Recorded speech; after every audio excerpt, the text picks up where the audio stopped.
प्रतिष्ठायानं नमो लोये सवसाहुनं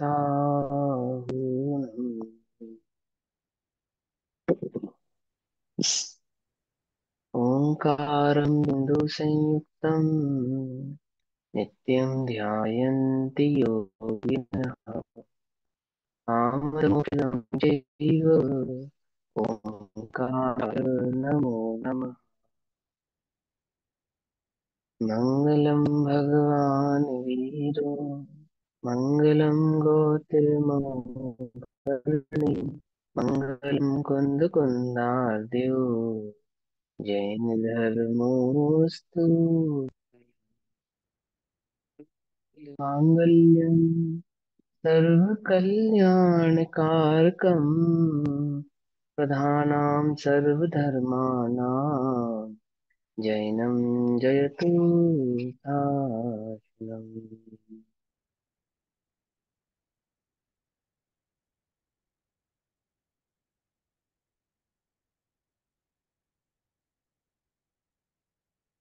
सर्वव्याप्येकचिद्रूप स्वरूपाय परमात्मने स्वोपलब्धिप्रसिद्धाय ज्ञानानन्दात्मने नमः।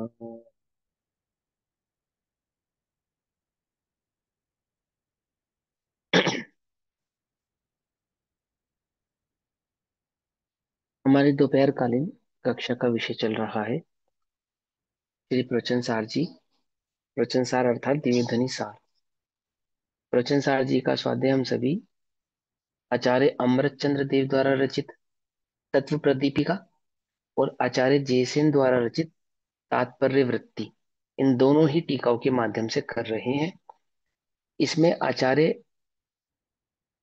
अमृतचंद्र देव द्वारा जो तत्व प्रदीपिका है, तत्व प्रदीपिका के माध्यम से हमने 5 गाथाओं तक के भाव को समझा था। अब आचार्य जयसेनाचार्य द्वारा जो तात्पर्य वृत्ति कही गई है, उस तात्पर्य वृत्ति टीका के मंगलाचरण से भाव को फिर से शुरू करेंगे। Page number 7, page number 7। ठीक, शुरू करें। अब आचार्य जयसेनाचार्य तात्पर्य वृत्ति नामक टीका लिखते हैं और इसी प्रवचन सार ग्रंथ का सर्वप्रथम मंगलाचरण करते हैं। ठीक है ना। तो पहले उनका मंगलाचरण पढ़ेंगे। तात्पर्य वृत्ति का अर्थ क्या होता है? तात्पर्य समझते ना।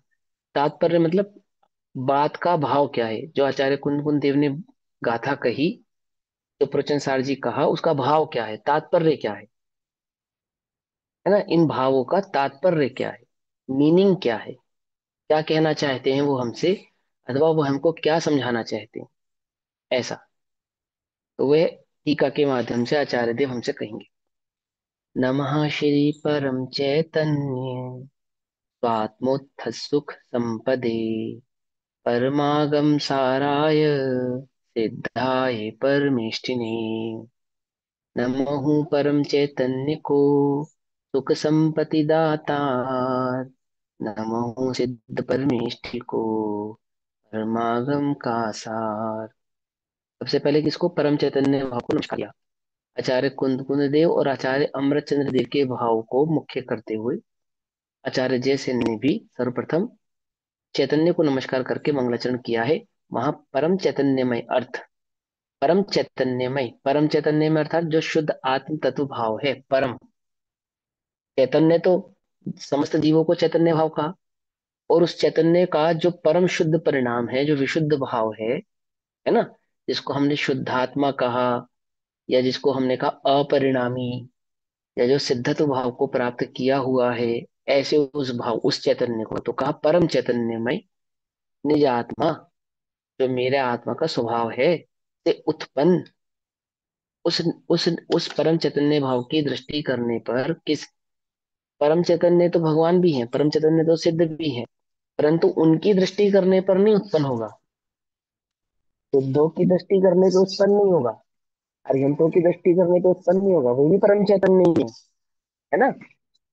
अन्यमति क्या कहता है कि वो जो सिद्ध है या सिद्ध ब्रह्म स्वरूप है, उनका ध्यान करने से मैं परम सिद्ध को प्राप्त होऊंगा, परम शुद्ध स्वभाव को प्राप्त होऊंगा। मैं सिद्ध नहीं हूँ, ब्रह्मा तो एक ही है, उस ब्रह्मा का मैं अंश हूँ, और मैं उस ब्रह्मा में लीन होऊंगा, तो जो मैं जो अंश रूप से विद्यमान हूं ना, मैं भी उस ब्रह्मा में जाकर विलीन हो जाऊंगा।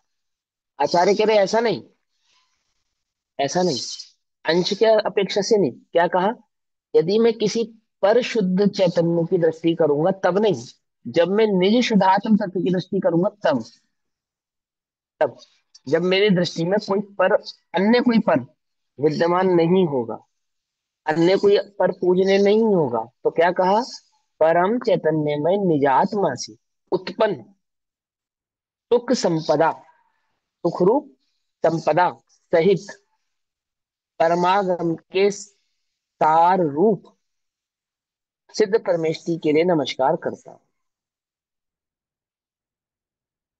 मैं उन सिद्ध भगवंतों को नमस्कार करता हूँ जिन सिद्ध भगवंतों ने उस परम पद को अपने निज परम पद की दृष्टि से प्राप्त किया है। पकड़ में आई बात, जो वो सिद्धत्व की अवस्था को प्राप्त किया, परम सुख को प्राप्त किया, कैसे किया, निज शुद्धात्मा की दृष्टि से ही उस परम सुख को, परम पद को उन परमेष्ठियों ने नमस्कार प्राप्त किया है। और ऐसे सिद्ध भगवान को मैं नमस्कार करता हूं। तो मुझे जब प्राप्त होगा तो कैसे प्राप्त होगा, तो मुझे भी मेरे निज आत्म पद की दृष्टि करने पर ही, परम पद की दृष्टि करने पर ही, परम चैतन्य भाव की दृष्टि करने पर ही वह परम पद प्राप्त होगा, है ना। अब उसकी उत्थानिका कह रहे हैं, पेज नंबर 8 पर। परम चैतन्य निज आत्मा से उत्पन्न सुख रूप संपदा सहित परमागम के सार रूप सिद्ध ब्रह्मष्टि के लिए नमस्कार हो। दिव्य ध्वनि का सार क्या है, यह जीव सिद्धत की प्राप्ति को प्राप्त हो, सिद्धत की प्राप्ति करे, ये दिव्य ध्वनि का सार है, परमागम के सार रूप सिद्ध ब्रह्मष्टि के लिए नमस्कार। और वह जो सिद्ध भगवान है वो कैसे सिद्धत को प्राप्त हुए, कि उन्होंने निज चैतन्य ज्ञान भाव की दृष्टि करी, और उस चैतन्य ज्ञान भाव की दृष्टि करने से वे सिद्ध पद को प्राप्त हुए। और सिद्ध पद को प्राप्त होना यानी ये जीव संसार के दुखों से निकलकर उस सिद्ध अवस्था को प्राप्त हो, यही दिव्य ध्वनि का सारभूत तत्व है, जिन वचनों का यही सार है। अब यह जो प्रवचन सार ग्रंथ है, इसमें ये जो उत्थानिका कह रहे हैं ना, इस उत्थानिका में प्रवचन सार ग्रंथ में क्या क्या भाव आने वाला है, उस भाव को पहले आचार्य देव हमको समझाएंगे, आचार्य जयसेन आचार्य। जो जो इस ग्रंथ के अंदर कलशों के रूप में, गाथाओं के रूप में जो आचार्य देव आने वाला है, जो भाव आने वाला है, जैसे ये समझ लो आप इंडेक्स, तो उस इंडेक्स को यहाँ पर हमको सबसे पहले समझाएंगे। ठीक, क्या कहते हैं, अब प्रवचन सार की इस तात्पर्य वृत्ति नामक टीका में, यानी जो जयसेनाचार्य कह रहे हैं प्रवचन सार की टीका, उस टीका में क्या क्या भाव आने वाला है, क्योंकि टीका का नाम ही है तात्पर्य वृत्ति, तात्पर्य समझाना है उनको, है ना।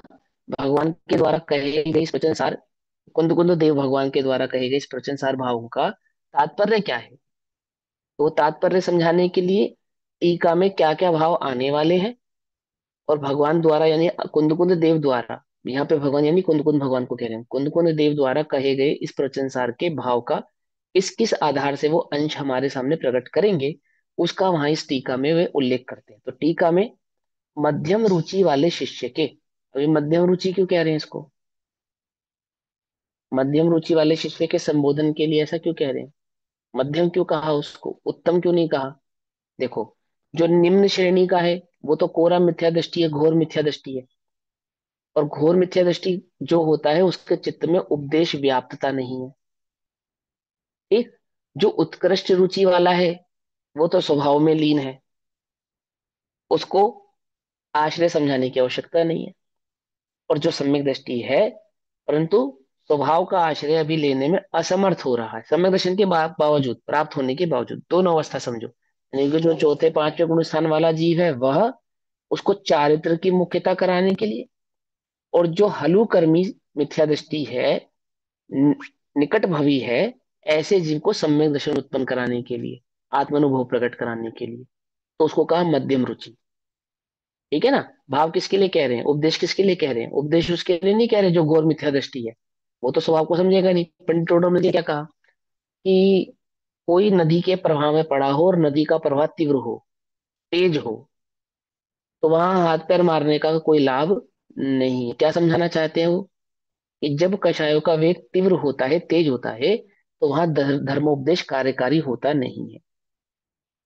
लेकिन जब कषायों का प्रभाव मंद होता है, ऐसी स्थिति में तत्वभ्यास, तत्वज्ञान, धर्मोपदेश ये कार्यकारी होते हैं। तो यहाँ मध्यम रुचि कहने का तात्पर्य यह है कि जो चौथे पांचवें गुण स्थान, छठे गुण स्थान वाले हैं, छठे वाले भी, छठे वाले क्यों कहा, क्योंकि छठे वाले भी स्वरूप में लीन नहीं है ना, सातवें से स्वरूप में लीन होंगे। प्रमत है वो, छठे गुण स्थान, हाँ प्रमथ है वो। और जिनको समय दर्शन अभी प्रकट नहीं हुआ है, होने वाला है या होने के लिए वे रुचिवंत है। ये तो मैंने अपने अपने अपेक्षा से कहा। और आचार्य देव का जो भाव है, वो चौथे पांचवें और छठे गुण स्थान वाले जीवों के लिए ही, ठीक है ना, उसमें भी छठे गुण स्थान वाले जीवों की मुख्यता है।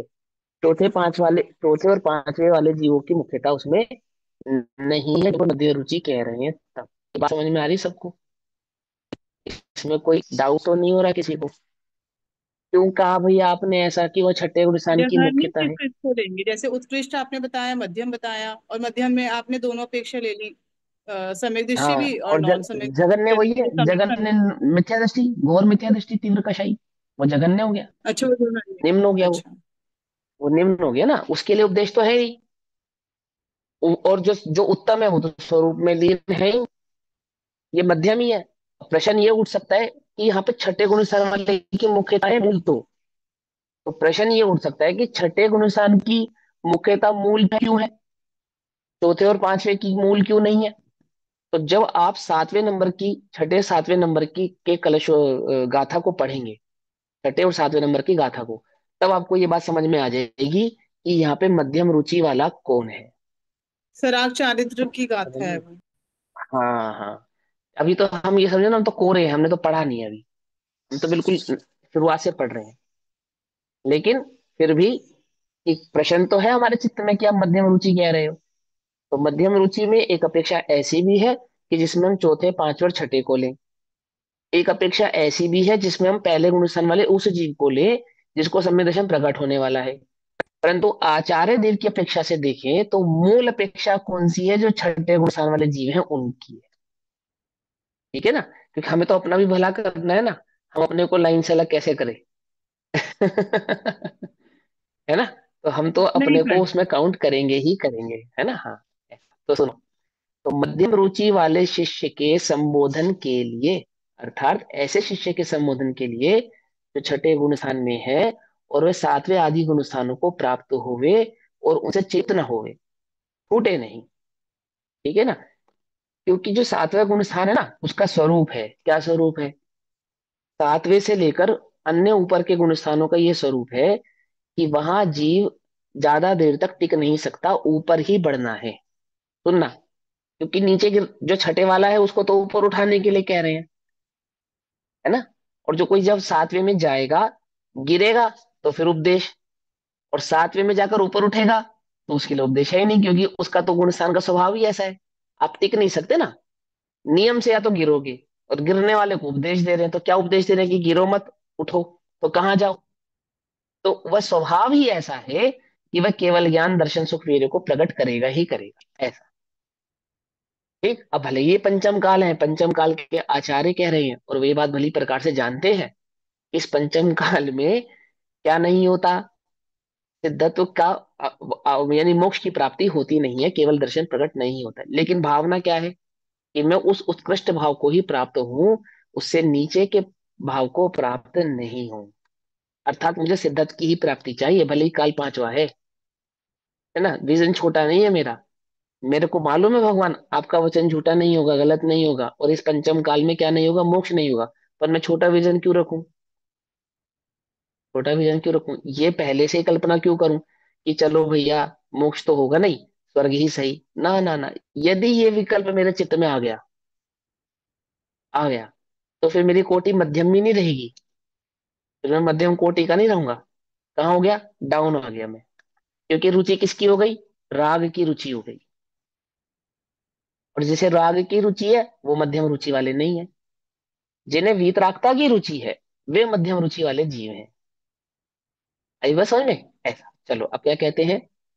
मध्यम रुचि वाले शिष्य के संबोधन के लिए मुख्य रूप से अंत सतत्व तथा गौण रूप से बहि सतत्व के, माने कि अंतरंग तत्व और जो बहिरंग तत्व है।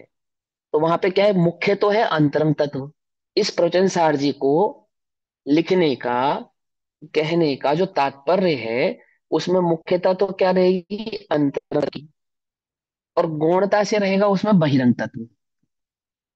समझ में आई बात? तो बहिरंग तत्व किसको कहते हैं? वो जो अंतरंग तत्व का प्रतिपादक होता है उसको बहिरंग तत्व कहते हैं। वो जो अंतरंग तत्व के भाव को लक्षित करने वाला हो, दर्शाने वाला हो, बतलाने वाला हो, सहचारी हो, उसको क्या कहते हैं? उसको बहिरंग तत्व कहते हैं।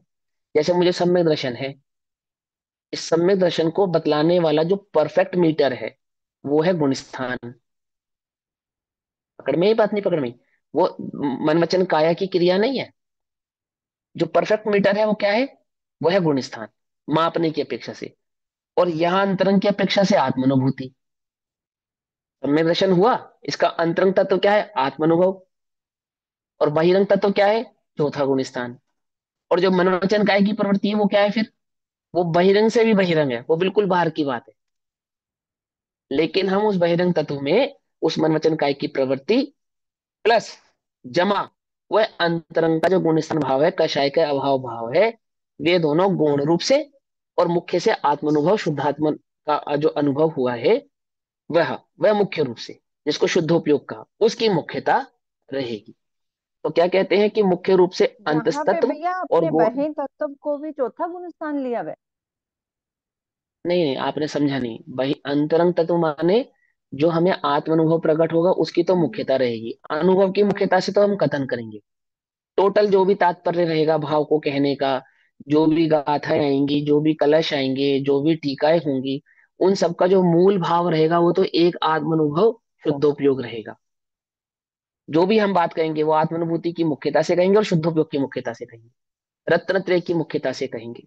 जैसे में दर्शन ज्ञान चारित्र की ही मुख्यता रहेगी। कौन से दर्शन ज्ञान चारित्र? अंतरंग के दर्शन ज्ञान चारित्र, जिसको शुद्धोपयोग का, वास्तविक बीत करा का जो परिणाम है। और बहिरंग से गौण रहेगा, मतलब जो मनवचन काय की प्रवृत्ति है और जो कषायों का अभाव है अथवा जो गुणस्थान भाव है, वे उसमें गौण रूप से कहे जाएंगे। मैंने सापेक्ष करके बतन कथन करना पड़ेगा ना हमको, कि हम किस अपेक्षा से कथन कह रहे हैं, किसके लिए कह रहे हैं, किस भाव से कह रहे हैं। जैसे यहाँ पे मध्यम रुचि कहा, तो अब इस मध्यम रुचि में अंतरंग और बहिरंग दो भाव समझे नहीं समझे? अंतरंग क्या है? कि जिनको तीन कषाय चौकड़ी का भाव रूप, वो जो शुद्ध उपयोग प्रकट हुआ है, ऐसा। और बहिरंग क्या कहा, कि जो छठे गुण स्थान वाले हैं उनको सातवें आदि ऊपर ऊपरों के गुण स्थान में ले जाने के लिए इस भाव को कह रहे हैं। तो जो हम बाहर से समझाया, गुण स्थान की अपेक्षा से समझाया, वो तो क्या हुआ, वो हो गया बहिरंग तत्व। और अंतरंग में जो शुद्धोपयोग की प्राप्ति करने के लिए कथन कहा जा रहा है, गुण स्थान बढ़ाने के लिए कर रहे हैं या शुद्धोपयोग की प्राप्ति के लिए कर रहे हैं?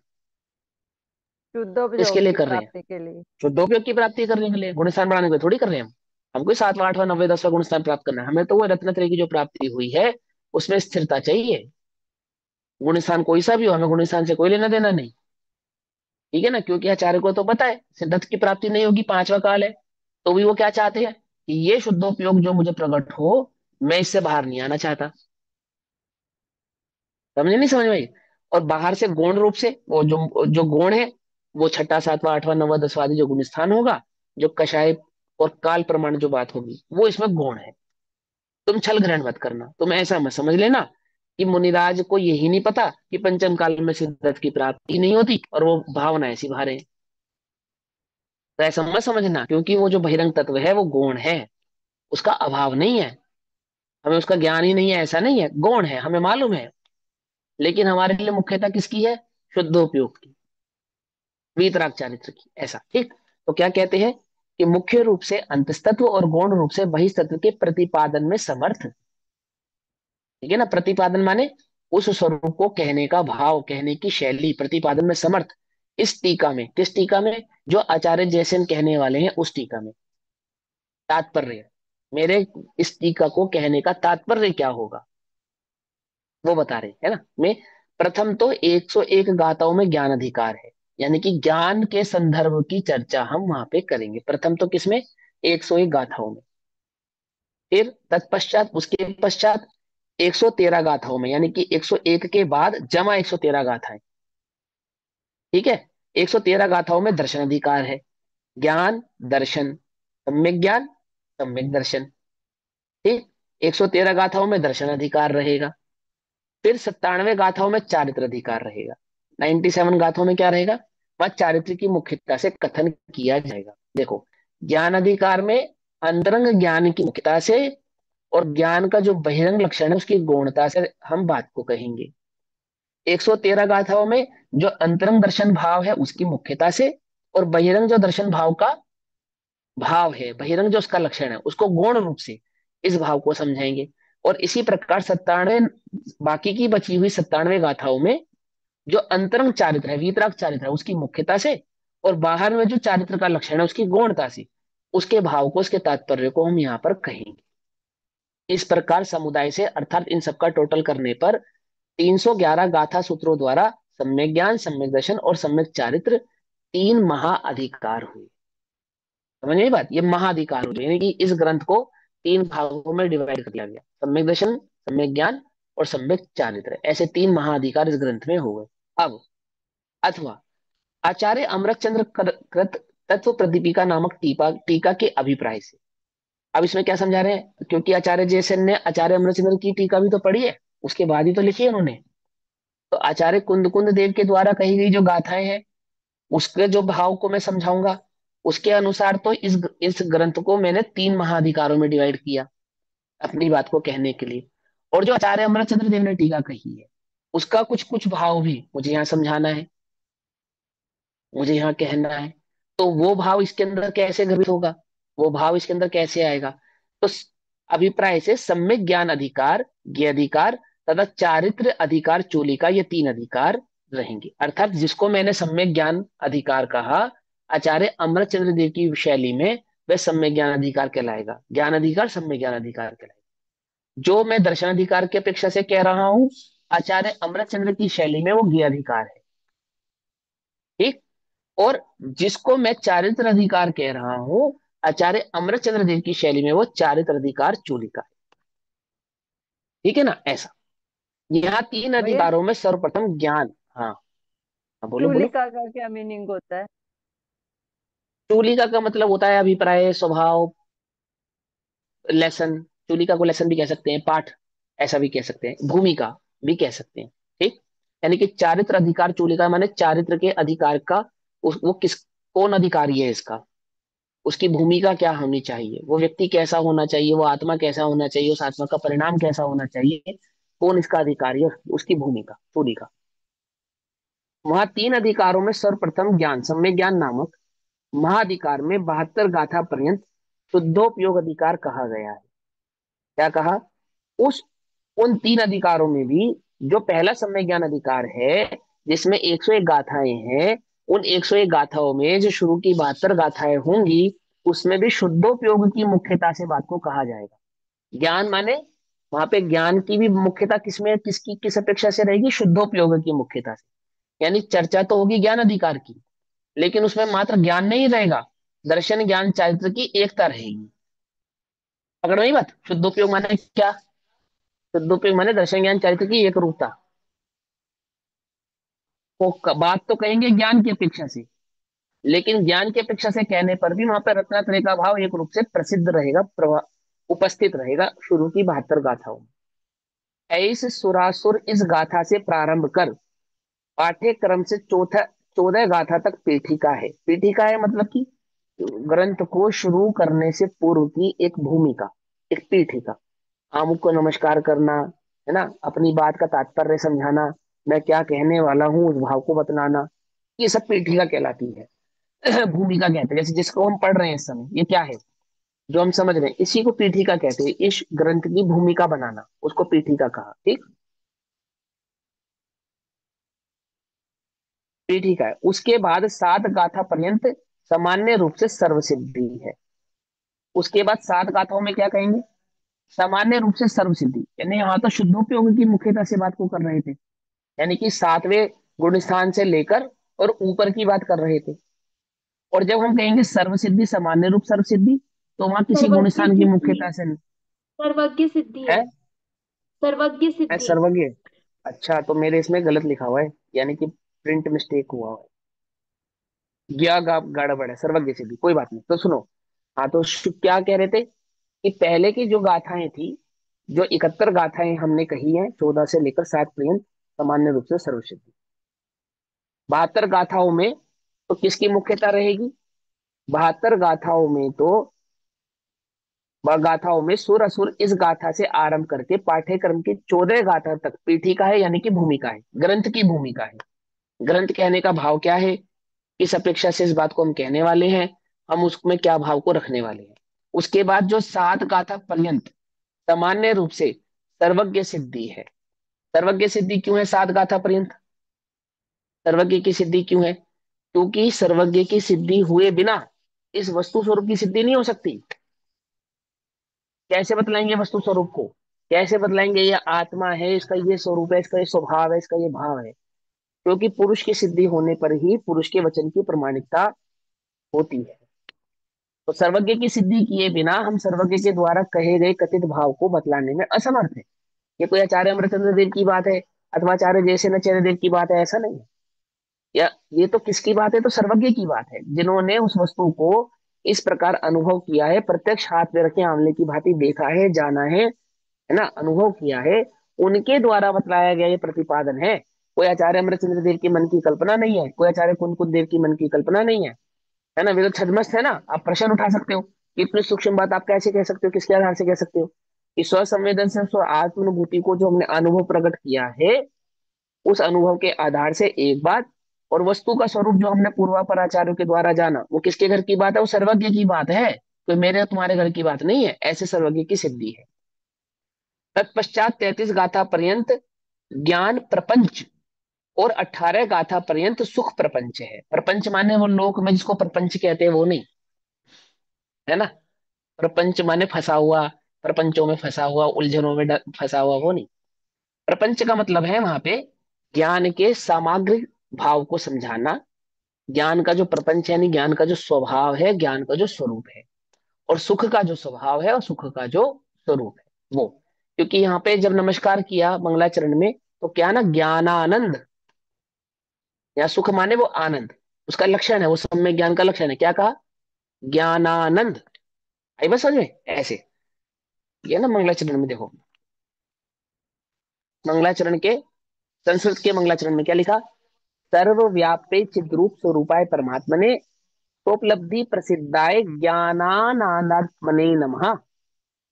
ज्ञानानंदात्मने नमः, अर्थात वह आत्मा ज्ञान और आनंद स्वभाव वाला है।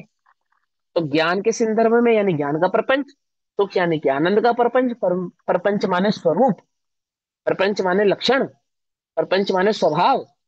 इस तरह 4 अधिकारों में शुद्धोपयोग अधिकार है, यानी कि जो पहला ज्ञान अधिकार है, उस ज्ञान अधिकार को अमृतचंद्र देव ने शुद्धोपयोग अधिकार कहा। उस शुद्धोपयोग अधिकार में सर्वज्ञ भगवान की सिद्धि, ज्ञान प्रपंच और सुख प्रपंच, इस प्रकार से शुद्धोपयोग अधिकार को समझाया जाएगा। अधिकार कहा, 3 अधिकार कहे, महाअधिकार, 3 अधिकार, महाअधिकार, सम्यक ज्ञान अधिकार, शुद्धोपयोग अधिकार। उसके अवान्तर, उसके अंदर क्या समझाएंगे? शुद्धोपयोग के अंदर हम क्या समझाएंगे? सबसे पहले का तो पीठिका बतलाएंगे, उसके बाद हम ज्ञान सर्वज्ञ भगवान की सिद्धि करेंगे, उसके बाद आपको ज्ञान का स्वभाव समझाएंगे, उसके बाद आपको सुख का स्वभाव समझाएंगे। ये हमारा उसमें भाव रहेगा। उसके बाद 25 गाथा पर्यंत ज्ञान कंडिका चतुष्ट प्रदीपादक नामक दूसरा अधिकार है, जिसको हमने दर्शन अधिकार कहा। ठीक। इसके इस प्रकार 2 अधिकारों द्वारा और उसके बाद स्वतंत्र 4 गाथाओं द्वारा कथन है। इस प्रकार 101 गाथाओं में प्रथम महाअधिकार में समुदाय पत्नी का जानना चाहिए। नहीं, ये मैं थोड़ा सा मिस्टेक कर दिया। क्या करा? इसके बाद 25 गाथा, यानी शुद्धोपयोग अधिकार के पश्चात जो 25 गाथाएं आएंगी, वो जो दूसरा अधिकार है ना जिसका नाम है दर्शन अधिकार, उस दर्शन अधिकार से पूर्व जो 25 गाथाएं रहेंगी, इन दोनों के मध्य में वो वे 25 गाथा पर्यंत ज्ञान कंडिका चतुष्टय प्रतिपादक नामक दूसरा अधिकार है। क्या कहा? 25 गाथाओं में पहले ही अधिकार का एक और पार्ट, 2 पार्ट, दूसरा पार्ट कौन सा रहेगा? ज्ञान कंडिका चतुष्टय प्रतिपादक। अब ये ज्ञान कंडिका चतुष्टय प्रतिपादक क्या होता है ना। ज्ञान, ज्ञान कंडिका माने ज्ञान का स्वभाव, ज्ञान की कणिका, ज्ञान का स्वरूप। है ना। उस और चतुष्टय अर्थात स्वद्रव्य, स्वक्षेत्र, स्वकाल और स्वभाव, यानी कि ज्ञान का स्वद्रव्य, ज्ञान का स्वरूप, है ना। तो उस स्वरूप को कैसे समझेंगे? स्वद्रव्य, स्वक्षेत्र, स्वकाल और स्वभाव से। प्रतिपादक यानी कि वो उसका विवेचन करेंगे, उसका भाव समझेंगे, उसका स्वरूप समझेंगे, ऐसा। इस प्रकार दो अधिकारों द्वारा और उसके बाद स्वतंत्र चार गाथाओं द्वारा कथन है। इस प्रकार 101 गाथाओं में प्रथम महाधिकार में समुदाय पातनिका जानना चाहिए। प्रस्तावना। अब प्रथम पात्रिका के अनुसार पहले पीठिका का व्याख्यान करते हैं। वहां 5 स्थल हैं। 5 स्थल हैं यानी कि 5 चरण हैं। जैसे नमोकार मंत्र में होते हैं ना, कितने चरण होते हैं नमोकार मंत्र में? चार चार चरण चर। होते हैं। 5 नहीं, 4 चरण होते हैं, 5 पद होते हैं। हाँ, 5 पद, 4 चरण। पांच चार पद ही और तो चरण में बोला। क्या अंतर होता है? नहीं, आपने तो 4 बोला, नेहा दीदी ने 5 का इशारा किया। 5 पद, 4 चरण। चरण तो समझते ना? अरिहंत सिद्ध का रुकना। उपाध्याय चार्य साधु और उनके उनके द्वारा बतलाया हुआ धर्म, तीनों एक में ले नहीं लेंगे नहीं ना, नहीं साधु में ले लेंगे, चारों उपाध्याय साधु तो एक में नहीं ही आ नहीं जाएंगे। नहीं नहीं नहीं, दूसरी नहीं और नहीं नहीं। तीसरी लाइन इकट्ठी बोलते हैं। हाँ, अरे नमो अरे, ऐसा नहीं है। सिद्धानंद नमो आर्यानंद। सुनो सुनो सुनो सुनो, चरण चरण की का बात मतलब कर होता रही हूँ है मैं। ठहराव। चरण का चरणों मतलब में। होता है ठहराव। चरण का हाँ। मतलब होता है ठहराव। हाँ, नमो अरिहंताणम एक, नमो सिद्धाणम, नमो आयरियाणम ये दो, नमो उवज्झायाणम तीन, नमो लोए सवसाहुणम ठहराव। ऐसे यहाँ पे समझा रहे हैं, बस इतनी सी बात है, ठहराव। यानी कि वहां 5 स्थल हैं, 5 ठहराव हैं, ऐसा। उनमें आरंभ में नमस्कार की मुख्यता से 5 गाथाएं हैं, जो कि हमने पढ़ी है। उसके पश्चात चारित्र के सूचन निरूपण की मुख्यता से संपज्जयी निवारणम जैसी 3 गाथाएं हैं, जो कि हम अभी पढ़ेंगे। पश्चात शुभोपयोग, अशुभोपयोग तथा शुद्धोपयोग, 3 उपयोगों के निरूपण की मुख्यता से जीवो परिणमदी इत्यादि 2 गाथा सूत्र आएंगे। फिर उनके फल कथन की मुख्यता से धम्मेण परिण दप्पा जैसे 2 गाथा सूत्र आएंगे।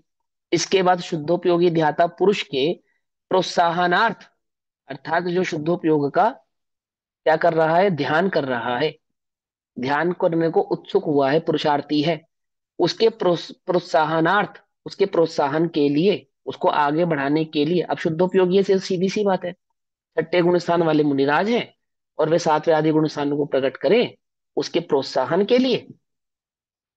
शुद्धोपयोग के फल को दिखाने के लिए प्रथम गाथा और शुद्धोपयोगी पुरुष के लक्षण कथन द्वारा द्वितीय गाथा। इस प्रकार ऐस, यमा, दसमुत्थम इत्यादि 2 गाथाएं हैं। इस प्रकार पीठिका नामक अंतराधिकार में 5 स्थलों द्वारा और 14 गाथाओं द्वारा समुदाय पत्नी का है, वह इस प्रकार है। मुश्किल तो नहीं है, बिल्कुल सिंपल है। अब एक उदाहरण के तौर पे इस बात को समझाएंगे ये कि वो किस पातनी का क्या? प्रकार से है। ये पातनी का क्या होता है? समुदाय पातनी का पीछे भी आया था, पातनी का। समुदाय, समुदाय माने ग्रुप। जो हाँ। पहला अधिकार है उसका ग्रुप समझाया कि उसको किन किन पार्टों में हमने डिवाइड किया। ज्ञान हम्म। अधिकार को कुछ पार्टों में डिवाइड करा। कैसे कैसे पार्टों में डिवाइड करा? कि वहां पे पीठिका है, सिद्धो सर्वज्ञ का स्वरूप है, शुद्धोपयोग का लक्षण है, उसको करने वाले पुरुष का प्रोत्साहन है, आदि आदि। ठीक है ना। जिसमें ज्ञान प्रपंच और सुख प्रपंच, जो सुख प्रपंच है वो शुद्धोपयोग की अपेक्षा से है। नहीं जो नहीं, ज्ञान प्रपंच ये है वो मतलब जो ये सब है, ये मतलब सुनो तो, पातनी का। अरे बतला तो रहा हूँ, हाँ हाँ। बता तो रहा हूँ, वही तो बता रहा हूँ। तो ये सारा इन सबको इकट्ठा करेंगे तो क्या हो गया? समुदाय। ये सारे भावों को इकट्ठा करेंगे तो क्या हो गया? समुदाय। और पातनी का मतलब उस समुदाय रूप भाव को कहने का प्रयोजन, कहने का भाव, पातनी का। एक ग्रुप जो लिखा गया है, ग्रुप जो प्रस्तुत किया गया है, उसको कहने की पातनी का, मैंने उसका स्वरूप जो हम कहेंगे, जो हम बतलाएंगे। ठीक। ये सारे कैसे कैसे शब्द होते हैं? ये व्याकरण के शब्द है। एक एकार्थवाची भी होते हैं और कभी कभी भिन्नार्थवाची भी होते हैं, मतलब भिन्न अर्थ वाले भी होते हैं। और पातलिका का मतलब सिर्फ इतना है कि समुदाय पातलिका मतलब कि वहां समुदाय, वो सारे भाव को कहने का जो, उन समस्त भाव को कहने का जो भाव है, उस पूरे समुदाय को कहने का जो हमारा भाव है, पातलिका, ऐसा बस।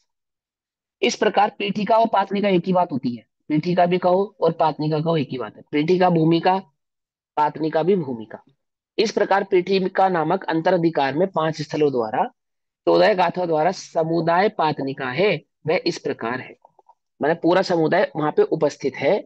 वो पूरा का पूरा समुदाय किस प्रकार से उपस्थित है पहले अधिकार का, तो उसको एक उदाहरण के माध्यम से समझा रहे। मान के चलो अब कोई शिव कुमार नामक निकट भव्य जीव, जब निकट भव्य कह रहे हैं तो निकट भव्य कहने का तात्पर्य क्या है?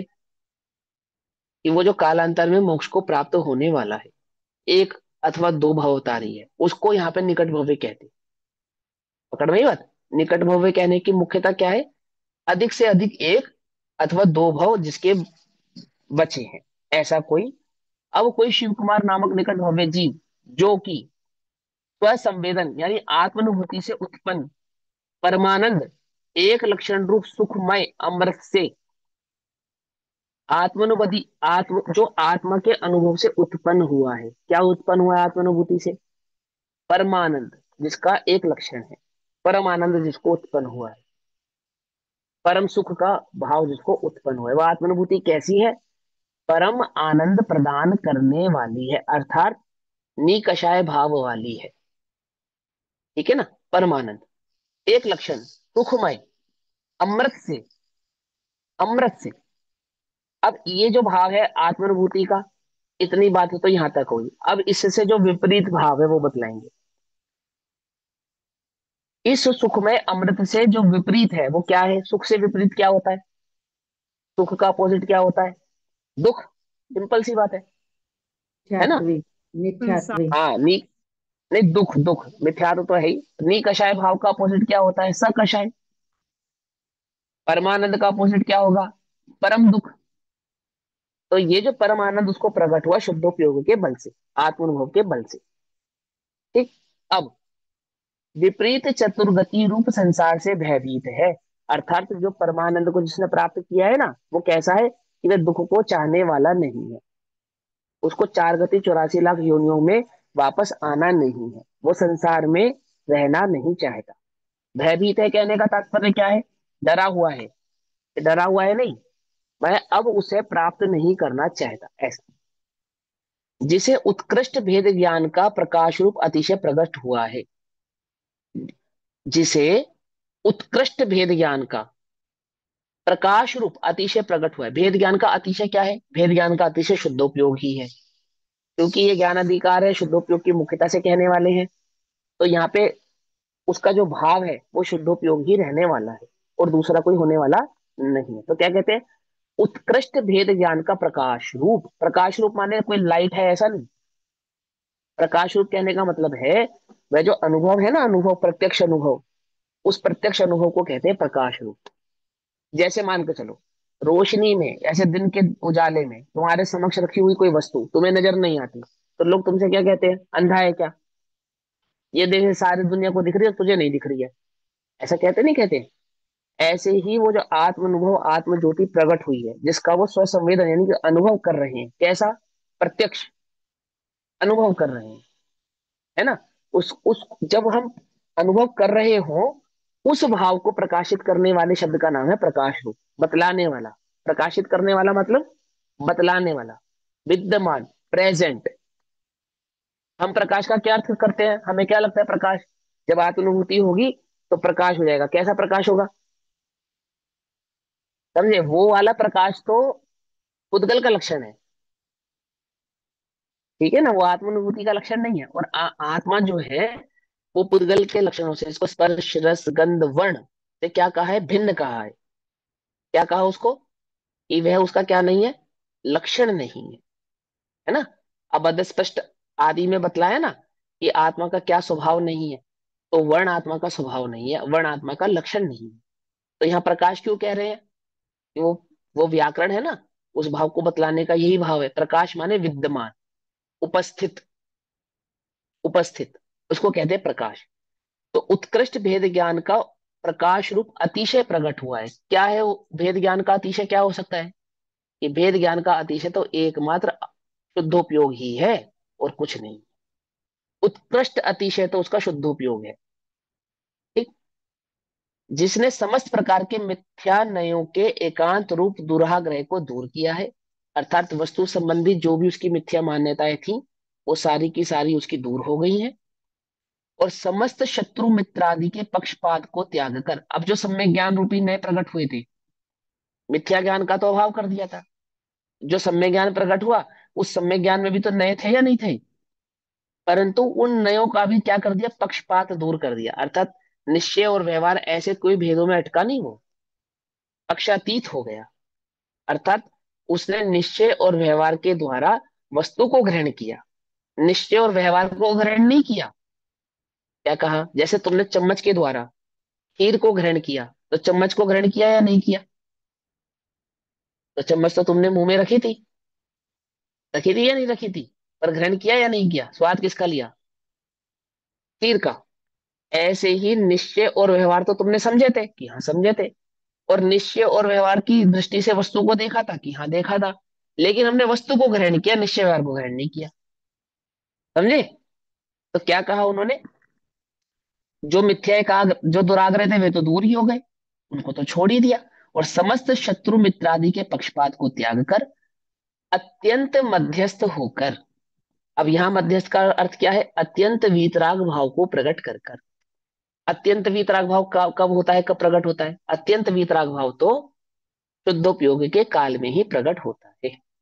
बस एक शुद्धोपयोग का जो भाव है, काल है, वो है अत्यंत वीतराग भाव। सिद्धों को भी वही शुद्धोपयोग है, अरहंतों को भी वही शुद्धोपयोग है, और सातवें आदि पर्यंत समस्त गुण स्थानों में जो व्याप्त है, ऐसा वो शुद्धोपयोग कैसा है? मध्यस्थ। मध्यस्थ। आ, कुछ तुम्हारी मानी कुछ हमारी मानी, उसको मध्यस्थ नहीं कहते। समझे नहीं समझे? कि भैया हम तो दोनों, दोनों ना काहू से दोस्ती ना काहू से बैर। हाँ बिल्कुल ठीक है, ना काहू से दोस्ती ना काहू से बैर, परंतु क्या है वो, क्या है वो वीतराग भाव है। वो वीतराग भाव है, वो लोक में जिसको मध्यस्थता कहते हैं, बिचौलियापन, वो नहीं। मध्यस्थ होते ना लोक में, कुछ लोग मध्यस्थ होते हैं, बिचौलिया। कि ना भैया हम बताया आपने तुम्हारा साथ न्यूट्रल। देंगे, ना हम न्यूट्रल। तुम्हारा साथ देंगे। हाँ, लेकिन वो न्यूट्रल कौन सा, वो न्यूट्रल है वीतराग परिणाम। वो न्यूट्रल, लोक में जिसको न्यूट्रल कहते हैं वो वाला न्यूट्रल नहीं। अध्यात्म में न्यूट्रल यानी वीतरागता, ऐसा मध्यस्थ होकर। अब जिसने शुद्धोपयोग को प्राप्त किया है, उसके लिए जो मुख्य है वो मोक्ष है। तो चार प्रकार के पुरुषार्थ होते हैं, जिसमें धर्म अर्थ और काम। इन चारों प्रकारों में से धर्म अर्थ काम पुरुषार्थों को तो छोड़ दिया है, और एक मोक्ष रूपी जो पुरुषार्थ है, यानी कि मोक्ष के ही भाव को प्रकट करना ही एकमात्र जिसका लक्ष्य हो गया है, ऐसा। तो मध्यस्थ होकर धर्म अर्थ काम पुरुषार्थों में जो सारभूत है, पुरुषार्थों में सारभूत क्या है? मोक्ष, सिद्धत्व।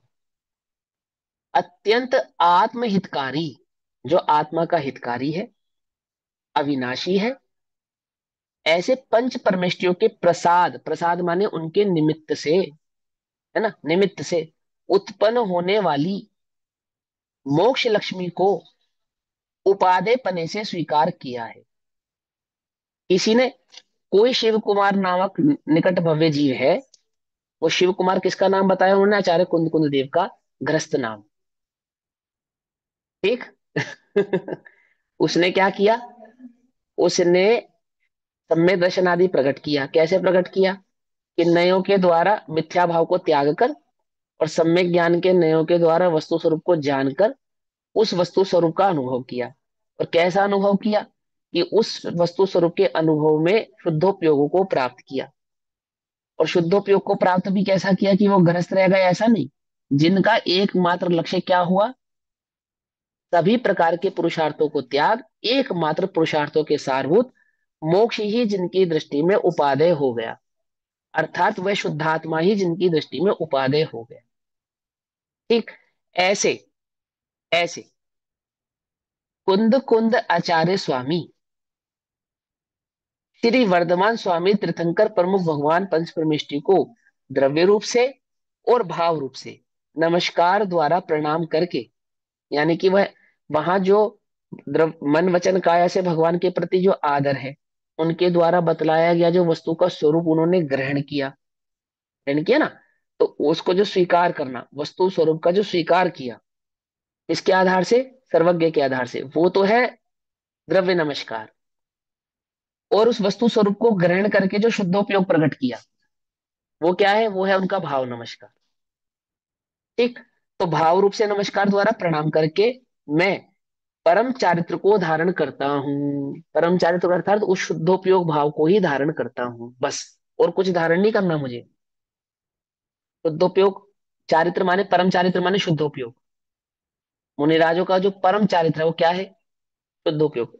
अर्थात वह चारित्र जो एकमात्र मोक्ष का ही प्रदाता है, अन्य किसी भाव को देने वाला नहीं है। जैसे चौथे गुणस्थान का जो चारित्र है वो मोक्ष देगा क्या? वो मोक्ष देगा क्या? नहीं देगा। सातवें गुणस्थान का चारित्र ओ पांचवें गुणस्थान का चारित्र मोक्ष देगा क्या? वो भी नहीं देगा। और छठे गुणस्थान का चारित्र मोक्ष देगा क्या?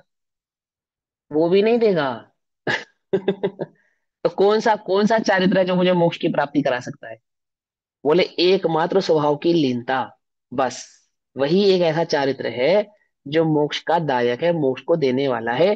अन्य दूसरा कोई वो चारित्र नहीं है जिसमें इतना बल या सामर्थ्य हो जो मोक्ष को दे सके। तो वो चारित्र, उस चारित्र का क्या नाम है? उस चारित्र का नाम है शुद्धोपयोग चारित्र। ठीक ऐसा परम चारित्र को धारण करता हूं, आश्रय करता हूं, ऐसी प्रतिज्ञा करते हैं। उसी की शरण लेता हूं, आश्रय करता हूं, अर्थात उसी को ग्रहण करता हूं, ऐसी मैं प्रतिज्ञा करता हूं। क्या प्रतिज्ञा है मेरी? शास्त्र लिखना मेरी प्रतिज्ञा नहीं है। शास्त्र लिखने का भाव क्या है? मैं उस शुद्धोपयोग रूपी चारित्र को प्रकट करूं, यही मेरी प्रतिज्ञा है, अन्य कोई मेरी प्रतिज्ञा नहीं है। अन्य कोई मेरा विकल्प, अन्य कोई मेरा भाव नहीं है। मैं ऐसे उन पंच परमेष्ठी भगवानों में सर्वप्रथम भगवान महावीर स्वामी को नमस्कार करके ये प्रतिज्ञा लेता हूँ क्या? एक शुद्धोपयोग स्वरूप ही मुझे हो, अन्य कुछ मुझे चाहिए नहीं। ठीक ऐसा। अब तात्पर्य वृत्ति टीका में 1 से लेकर 5 तक जो मंगलाचरण हुआ ना गाथाओं में, उसके भाव को कहते हैं। टीकार्थ पेज नंबर 11। प्रणमामि इत्यादि पद खंडना रूप से व्याख्यान करते हैं, अर्थात नमस्कार करके व्याख्यान को शुरू करते हैं। तब सर्वप्रथम क्या करते हैं? प्रणाम करके व्याख्यान करते हैं। किसको प्रणाम करके? प्रणमामि अर्थात प्रणाम करता हूं। वह कौन है? अर्थात प्रणाम करने वाला कौन है? इसने कहा प्रणमामि, तो कौन है? वो आचार्य कुंदकुन देव है ना। अब वो आचार्य कुंदकुन देव जो नमस्कार करने की बात कह रहे हैं, वो कौन आचार्य कुंदकुन देव? कि वो आचार्य कुंदकुन देव शरीर वाले आचार्य कुंदकुन देव नहीं, वो शुद्धोपयोग स्वरूपी जो आत्म तत्व है वो आचार्य कुंदकुन देव, ऐसा कह रहे। पकड़ में बात। उस साधे में देह में विराजमान वो जो शुद्धोपयोगी आत्म तत्व है ना, आत्म भाव, उसको वो आचार्य कुंदकुन देव है। असली आचार्य कुंदकुन देव वो है, शरीर आचार्य कुंदकुन नहीं है। शरीर को तो उपचार से आचार्य कुंदकुन कह रहे हैं हम। पकड़ में बात नहीं? पकड़ में नहीं? समझ में आ रही है तो वो चैतन्य, है तो वो ज्ञायक, है तो वो शुद्ध सिद्ध स्वरूप शुद्धात्म तत्व, कोई नाम नहीं है उसका। तो भी हम उसको जो नाम दे रहे हैं, क्या नाम दिया? कुंद कुंद, आचार्य कुंद कुंद। तो किसको दिया? कि वो जो शरीर से 28 मूल गुण आदि का पालन कर रहे हैं, गुप्ती आदि और परिचय आदि सह रहे हैं, उनको नहीं। वे तो है ही, लेकिन जो असली आचार्य कुंद कुंद देव क्या कौन है? वो जो शुद्धोपयोग स्वरूपी वो चैतन्य भाव वहां विराजमान है, वो तो क्या कहते हैं कि नमस्कार करता हूं। तो कौन है नमस्कार करने वाला? उत्तर, ऐसे ग्रंथ के लिए प्रयत्नशील मन वाला, माने जिसका उपयोग इस ग्रंथ को कहने में हुआ है, प्रवक्त हुआ है। निजात्म अनुभव से प्रत्यक्ष अनुभव वाला यह मैं कुंद कुंदाचार्य हूं, अर्थात उपयोग जिसका लक्षण है, और वह कैसा है? शुद्धात्मा का अनुभव करने वाला है। तो उपयोग लक्षण किसका है? देह का या आत्मा का? आत्मा। सीधी सीधी सी बात है, आत्मा का लक्षण है। आत्मा। उसको मन कहा वहां पे। मन क्यों कहा? बाह्य तत्व क्या रहेगा उसमें? गौण रहेगा। अंतरंग तत्व क्या रहेगा उसमें? मुख्य रहेगा। पकड़ में ही बात। तो वहां पे जो मन वचन काय है वो तो गौण है तो है ही, उपस्थित तो है ही, उनका निषेध नहीं है। लेकिन मुख्यता किसकी रहेगी? आत्मा की रहेगी। तो आत्मा का जो मन है, क्या है आत्मा का मन जिसको हम भाव मन कहते हैं? क्या है? ज्ञान और दर्शन, उपयोग, भाव मन कहते हैं। ठीक। तो जो उपयोग प्रवृत्त हुआ क्या कहने में? प्रवचन सार्वजिक कहने में। कैसा है वो उपयोग? स्वानुभव प्रत्यक्ष उपयोग है, जिसने स्वानुभव को प्रकट किया है। ऐसा मैं कुंद कुंदाचार्य हूं, जिसको प्रणाम करता हूं, अर्थात वर्धमानम, वर्धमान स्वामी को प्रणाम करता हूं। वर्धमानम। अब सब ओर से रिद्धम अर्थात वृद्ध, वृद्धम अर्थात वृद्ध, वृद्ध माने बढ़ता हुआ अर्थात पूर्ण को प्राप्त। मानम, वर्धमानम कहा ना, वर्धमानम, वर्धमानम। तो वर्ध, वड, माणम, तो उसमें आ का लोप करेंगे तो क्या बनेगा? रद्द, रद्द माने बढ़ता हुआ, वृद्ध। रद्द, वह लोप हुआ, रद्द, रद्द माने बढ़ता हुआ, बढ़ने वाला। थोड़ा सा व्याकरण है, समझ में आए तो ठीक है, नहीं समझ में आए तो मैं भाव व को समझा देता हटा हूँ दिया, यहाँ पे थोड़ा। मतलब वृद्ध में से व हाँ, को लोप हटा करेंगे। दिया, रद्द रह गया। हाँ, रद्द रह गया ना, वहां पे रद्द कहने का तात्पर्य होता है बढ़ने वाला, क्योंकि वहां वह प्रत्यय है, तो उसको हटा देने पर भी शब्द का अर्थ नहीं बदला। अब सब ओर से रद्दम अर्थात वृद्ध पूर्णता को प्राप्त मानम अर्थात प्रमाण या ज्ञान जिसका होता है वह वर्धमान है। मान का अर्थ होता है धारण करना। मानम, धारण करने वाला। क्या धारण करने वाला? पूर्णता को धारण करने वाला। वृद्धम, तो वृद्धम में वृद्ध तो होता है, जैसे वृद्ध होता है ना, वृद्ध, वृद्ध होता है ना, तो वृद्ध का मतलब ही होता है बड़ा, बढ़ता हुआ, बुजुर्ग कहा जिसको आपने संसार में, माने कि जिसने जीवन की वृद्धता को प्राप्त किया हो, पूर्णता को प्राप्त किया हो, उसको वृद्ध कहते हैं। और यहाँ पे क्योंकि वृद्ध क्या शब्द हो जाता है, बुजुर्ग से संबंधित हो जाता है लोक में, तो वहां पे व का तो कर दिया लोप, फिर क्या रह गया, वृद्ध। तो वृद्ध का अर्थ क्या होता है, वहां उसका अर्थ भी पूर्णता होता है, तो वहां आत्मभाव की पूर्णता हो गई। पकड़ में ही बात, नहीं पकड़ में ही? थोड़ा बहुत व्याकरण तो समझते हो ना, लोक में भी वृद्ध कहते नहीं है, तो वृद्ध किसको कहते हैं? बूढ़े व्यक्ति। किसको कहते हैं, किसको कहते हैं? बूढ़े व्यक्ति को कहते हैं। लेकिन बूढ़े करने का मतलब क्या, जिसने जीवन को, जीवन के भाव को पूर्ण किया हो, उसको कहते हैं। 40-50 साल के व्यक्ति को नहीं कहते वृद्ध। इसको कहते हैं जिसने एक आमुक जीवन जिया हो, जीवन के पूर्ण भाव को प्राप्त किया हो, उसको। वहां पे वाह का लोप करने पर बना रद्द, तो रद्द का अर्थ होता है पूर्णता, सिंपल। तो क्या कहते हैं, और मानव माने धारण किया हो, जिसने पूर्णता को धारण किया हो, तो पूर्णता को धारण करने वाले यानी कि जिसने केवल ज्ञान, केवल दर्शन, अनंत सुख, अनंत वीर्य आदि पूर्ण भाव को प्राप्त किया हो, प्रकट किया हो, कौन हुए वो? वर्धमान हो गए। वर्धमान हो गए अर्थात सभी सिद्ध हो गए, समस्त केवल ही हो गए। तो ऐसा। अब सब ओर से रिद्धम अर्थात वृद्ध पूर्णता को प्राप्त मानम अर्थात प्रमाण या ज्ञान जिसका होता है वह वर्धमान है। जिसका प्रमाण क्या है, जैसे आदानान प्रमाणम, आत्मा का प्रमाण क्या है? ज्ञान। और ज्ञान का प्रमाण क्या है? केवल ज्ञान। पैमाना, प्रमाण माने नाप, पकड़ में ही बात। ज्ञान को हम नापेंगे तो कैसे नापते हैं ज्ञान को? आत्मा को नापते हैं ज्ञान से, और ज्ञान को नापते हैं लोकालोक से, केवल ज्ञान से। केवल ज्ञान से। आगे बात समझ में? समझे नहीं समझे? ऐसा। आत्मा कितना बड़ा है कि ज्ञान, जितना जितना ज्ञान है उतना आत्मा है, ठीक। और ज्ञान कितना बड़ा है कि ज्ञान लोकालोक को जानने के ज्ञान को अपेक्षा वाली है से ना, तो गाथा भी ज्ञान गे प्रमाण है, और गे लोकालोक आधा, स्मृति। कहा था ना आधा नान प्रमाणम, वो गाथा का नाम है। चलो सुनो, ऐसे ही यहाँ पे प्रमाण करा उनको, यानी कि भगवान को कहा कि प्रमाण या ज्ञान जिसका होता है वह वर्तमान है। अथवा अव्यप्य लो, अव्यप्यो लो, अवप्यो लोपः। अब ये नियम है। नियम क्या है? व्याकरण का नियम। अर्थात अव और अप के आ का लोप होवे, इस व्याकरण के नियमानुसार अव शब्द के आ का लोप हुआ, तब अवरद्ध मान अव जमा अर जमा द्व जमा मान, अवर्धमान पद निष्पन्न हुआ। निष्पन्न हुआ यानी कि प्राप्त हुआ, उत्पन्न हुआ। यानी कि व्याकरण के अंदर आमुख का लोप करके आमुख को जोड़ने पर क्या बना? अवर्धमान पद निष्पन्न हुआ, आ का लोप होकर वर्धमान शब्द की सिद्धि हुई। और वर्धमान शब्द की सिद्धि का अर्थ क्या है? कि जिन्होंने पूर्ण भाव को प्राप्त किया हो, यह उस वर्धमान शब्द की सिद्धि। इतना समझ लो। उन रत्नत्रयात्मक रूप से प्रवर्तमान धर्म तीर्थ के उपदेष्टा, उन रत्नत्रयात्मक रूप से अर्थात जिनको रत्नत्रय की प्राप्ति हुई है, पूर्ण प्राप्ति हुई है, से प्रवर्तमान अर्थात जो प्रवर्तित है, धारण किए हुए हैं, ऐसे धर्म तीर्थ के उपदेष्टा अर्थात जिन्होंने धर्म के तीर्थ का उपदेश किया हो, धर्म के भाव को समझाया हो। तीर्थ माने सिद्धांत, धर्म माने वस्तु, समझे? तो जिन्होंने वस्तु के सिद्धांत का प्रतिपादन किया है, उपदेष्टता बतलाया है, ऐसे श्री वर्धमान तीर्थंकर परम देव को प्रणाम करता हूँ। प्रश्न, कब प्रणाम करता हूँ? सर्वप्रथम ही प्रणाम करता हूँ। सबसे पहले तो मैं उन वर्धमान भगवान महावीर स्वामी को प्रणाम करता हूँ। इस विशेषता वाले वर्धमान स्वामी को प्रणाम करता हूँ। क्या है उनकी विशेषता? अब बाहरी लक्षण बताएंगे, अंतरंग लक्षण तो बता दिया वर्धमान का, अब बाहर से समझाएंगे क्या है। सुरा सुर मुनि सिंध वंदिदम, अर्थात तीनों लोगों के आराध्य, अनंत ज्ञान आदि गुणों के आधार रूप पद पर अधिष्ठित होने के कारण, और उस पद के अभिलाषी तीनों लोगों के राजाओं के द्वारा, जो तीनों लोगों के श्रेष्ठ हैं उनके द्वारा वे अधिष्ठ क्या है, पूजनीय है। और वे स्वयं कैसे हैं, जिन्होंने केवल ज्ञान दर्शन आदि भाव को प्राप्त किया है, अधिष्ठित प्राप्त किया है।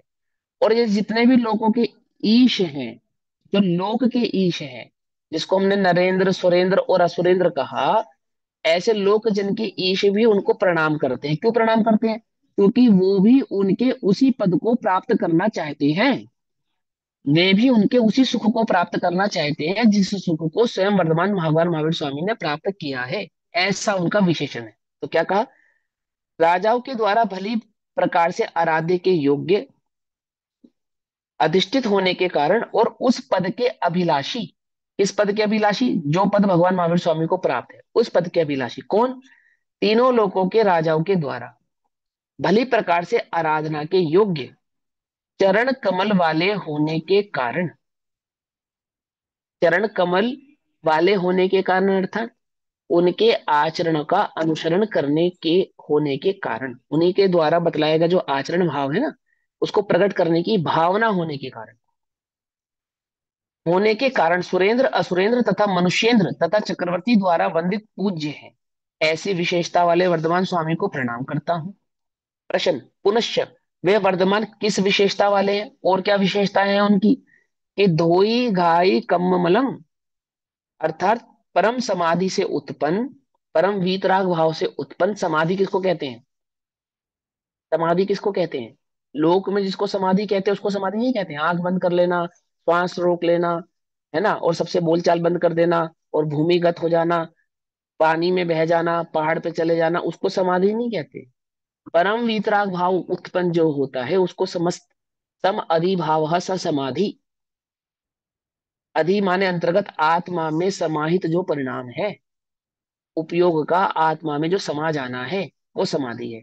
और जिन्होंने परम समाधि को प्राप्त किया है, परम वीतराग भाव को प्राप्त किया हो, तो उत्पन्न राग आदि मल से रहित, कैसा है वीतराग भाव परिणाम, जिसमें राग आदि मल नहीं है, राग द्वेष मान माया क्रोध आदि भाव कषाय नहीं है, राग आदि मल से रहित, पारमार्थिक सुखामृत रूप, जिसमें सच्चे सुख का भाव उत्पन्न हुआ है। पारमार्थिक माने वास्तविक सुख, वास्तविक सुख, निर्मल जल से, उस परम निर्मल जल ज्ञान रूपी जल से, परम सुख से, वीतराग परिणाम से, वीतराग भाव से क्या करा है, घातिया कर्म रूपी मल को धो देने के कारण, और दूसरों के पाप रूप मल को धो देने के हेतु होने के कारण। वो कैसे है वीतरागी भगवान, इन्होंने अपना पाप रूपी कर्म, घातिया कर्म तो धो ही दिया है, और दूसरों के घातिया कर्म को धोने में भी जो निमित्त है, ऐसे घाती कर्म रूप मल को धोने वाले हैं, ऐसे वर्धमान स्वामी को मैं प्रणाम करता हूं।